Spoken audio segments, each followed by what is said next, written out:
It's cool. Have you done it before? Yeah, a few times. We did it in 2001. It's really grown exponentially since like '06, I think, when it became more of a tech thing. It's because it's changed. Change isn't necessarily a bad thing. I think it's good. It gives, it's great to celebrate music, but it's really taking the tech side of it's really taken over. It's kind of like we're just the humble minstrels who come and sing our poetry, and the people that pay for it now are all the geeks who are the new rock stars. They live the rock star life. DJs and tech geeks. Until somebody figures out a way to take all their stuff for nothing, then somebody else will be the new rock stars, I mean, you must still, feel like a rock star, though. I want to wear my rock star jacket, and mostly I'd really want to spend most of my life in flip-flops. That's really my retirement plan, is where can I live that I don't really ever have to wear anything but flip-flops all year round. Australia? Not bad. Don't rule it out. Don't rule it out. We're seeing. I've got a ways to go yet, but How long's it been since you were last in Australia? I think we were there like a year ago, weren't we? I think we played a year ago. It might be 2 years. I'm at that phase of my life where I'm kind of like, I know we did that tour. We played the Love Tour. It's probably 2 years ago now. I think it's probably 2010. I know I had my birthday somewhere. Oh, in Perth. I remember that. So, it will be 2. Yeah, last birthday, Buenos Aires. The birthday before, Perth. What have your experiences in Australia been like over the years? Rich and varied. Very, very varied. I think we got banned from a TV show once for being too rowdy. A TV station, it might have been Channel 4. We did an interview and we were pretty uncouth. We'd been on the road for about 6 months with Billy Idol in America, and then Guns N' Roses. That was that famous tour where they were our guests on that tour before they really blew up. And, it was shenanigans all the way. It was 87, and that just rolled right into Australia. And I think we just, it was pretty leery. And then we did all those gigs, all those Salinas in Coogee Bay, and I remember the East League's Workers Club in Newcastle, which has probably gone, thankfully, and remember wrecking a load of gear in Mooloolaba. I even remember Mooloolaba. Oh, the damage, Bill. We did about 30 grand's worth of damage to the gear. That we were pretty leery in those days. Would that have? I mean, I imagine that's when we started in Australia. That's how we started in Australia, which is kind of getting off on the wrong foot or the right foot, depending on your view.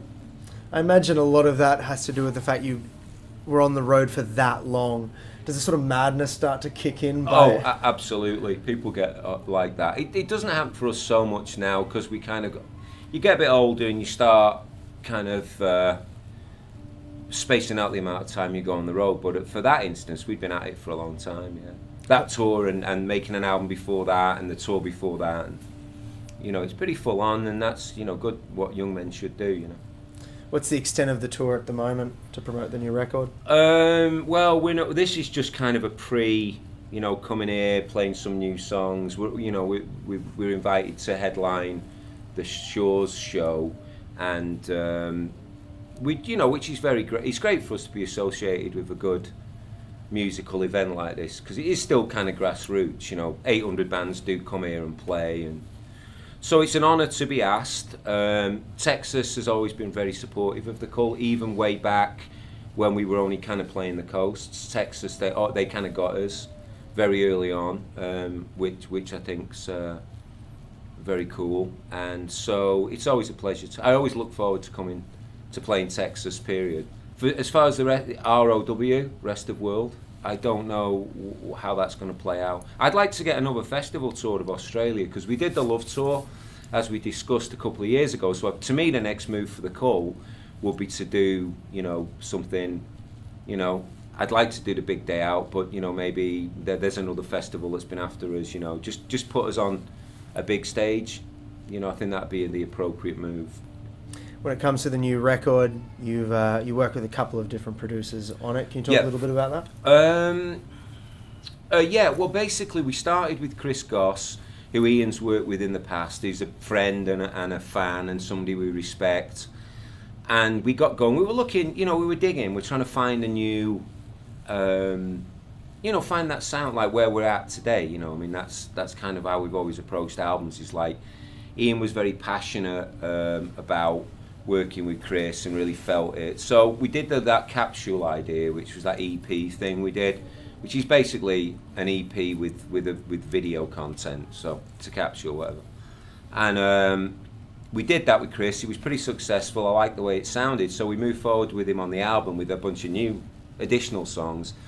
And we gave it a good try. We did everything that in the book that is you're supposed to do to get a record, and we just kind of hit a bit of a wall at about 22 miles on the marathon. We just hit the wall, and me and Ian both sort of intuitively felt that there was a break in the recording. Like we were supposed to be quote unquote finished, whatever that means. You'll be finished in 3 weeks. Well, hopefully, maybe not, And we reached a point where we just looked at each other and we kind of just felt it didn't sound finished. We had a lot of cake and a lot of we didn't have a lot of icing, and Bob came in and kind of made some, because he has that relationship with his 3 previous albums he's done with us. He had the kind of a sense of it's hard to explain. We got right to it with Bob. Bob walks in the room, there's no bullshit. It's like getting back together with an old girlfriend. You can eliminate all the dancing around. You just get to it. And that's kind of what it was like with Bob. We got straight to it and got it finished, You were mentioning, that, they were saying, get it out in 3 weeks. I mean, has there ever been a situation in the past where someone had said that to you and you just had to release it? But Born Into This was like that. Born Into This was done very, very quickly for, Youth, who produced it from Killing Joke. He did it. We did it in 07 in England. We did a lot of the writing and the pre-demoing in Los Angeles, got the songs together, and then we ended up in England, and we had to get it finished because we had tour dates. We literally finished recording that night, got up the next morning and went to Holland. And then they mixed it while we were on tour, so we had the great pleasure of listening to mixes on the laptop, which is kind of how you listen to music these days. You get files sent you, and the idea of you sitting around the studio like the good old days while the guy mixes it is like, I ain't in the real world anymore, really. Do you miss that? No, you know what? We had a little dose of it on this record because we got Mike Fraser to mix the album, who's used to be Bob's assistant engineer, and Fraser's like a bit, he produced, he's done AC/DC, and he's become a big guy now.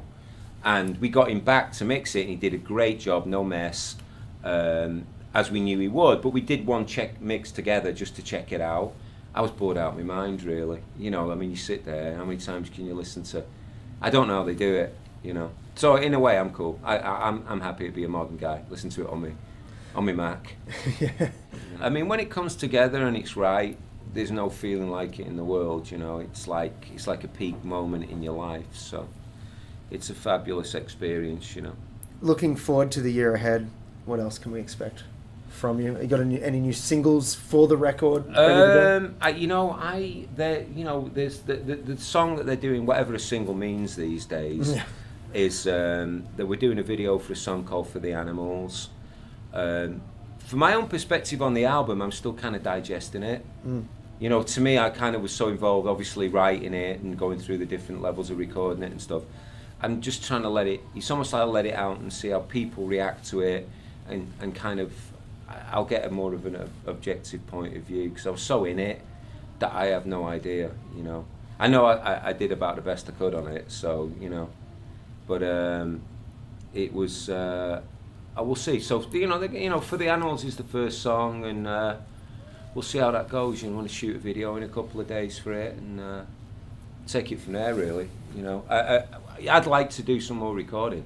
One of the things that we never do, which I'd like to do, is actually, once we've written a bunch of songs, generally I end up sort of freeze up and I start coming up with a load of riffs, and Ian comes up with a load of new stuff, and then it sits around and gets stale while we're out promoting. So I'd love to be able to take a break of time and see if we could possibly do even another capsule, or just, it doesn't have to be a full album, but capture the songs that were potentially there, because otherwise you lose them. I think with me and Ian, it is just literally, it always boils down to the simple creative act Me and him got together in a room half the size of this in Brixton in London in 1983, wrote a couple of tunes. He'd been in a band that was known, I'd been in a band that was known.